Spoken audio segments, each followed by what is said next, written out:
فرضیت زکوٰۃ کی شرائط جو ہیں ان میں سے پہلی شرط یہ ہے کہ مسلمان ہونا، یعنی مسلمان پہ زکوٰۃ فرض ہے، کافر پہ زکوٰۃ فرض نہیں ہے۔ دوسری شرط بالغ ہونا، یعنی بالغ پر زکوٰۃ فرض ہے، نابالغ پہ زکوٰۃ فرض نہیں ہے۔ ذرا توجہ سے آپ سنیں گے تو کچھ چیزیں آپ کو فائدہ ہوگا۔ تیسری چیز عاقل ہونا، یعنی عقل مند ہونا۔ ایک بندہ مجنوں ہے، دیوانہ ہے، اسے اپنی جان کا ہی ہوش نہیں ہے تو اس پہ زکوٰۃ فرض نہیں ہے۔ عقل مند ہونا یہ زکوٰۃ اس پر فرض ہے۔ کتنی چیزیں ہو گئیں؟ 3 چیزیں، مسلمان ہونا، بالغ ہونا، عاقل ہونا۔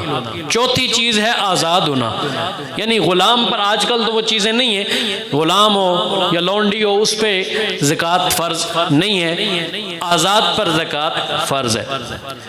5ویں چیز ہے جو مالک ہے نا، اس کا جو مال ہے اس پر ملک تام حاصل ہو، یعنی قبضہ اس پہ ہو، اس پہ مال پہ قبضہ ہو، وہ کسی اور کے قبضے میں نہ ہو بلکہ اس کے اپنے قبضے میں ہو، یا جیسے پہلے زمانے میں ہوتا تھا زمین میں اپنا خزانہ یا مال دبا لیتے تھے، وہ واپس کبھی ملتا ہی نہیں، تو اس کے لیے یہ تھا کہ جب اس پر قبضہ ہو یا وہ مل جائے، اس کے قبضے میں ہو، تب اس پر زکوٰۃ فرض ہے۔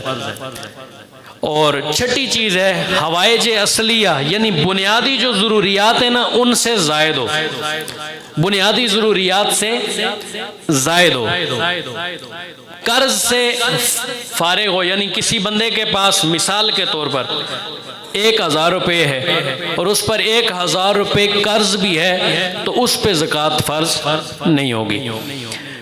8ویں چیز ہے مال نامی ہو، یعنی زکوٰۃ اس مال پر دی جائے گی جس کی افزائش یا نشو و نما ہوتی ہے، خواہ وہ حقیقتاً ہو جیسے مال تجارت ہے، یا ایسے جانور ہیں جو چرائی پر جنگل میں چھوڑے ہوئے ہیں وہ بڑھتے رہتے ہیں، یا حکماً بڑھنے والا ہو۔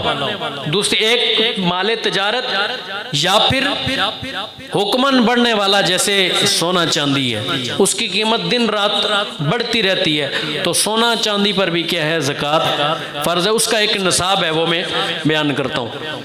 اور 9ویں چیز ہے کہ مال شریعت کی مقرر کردہ نصاب تک پہنچتا ہو۔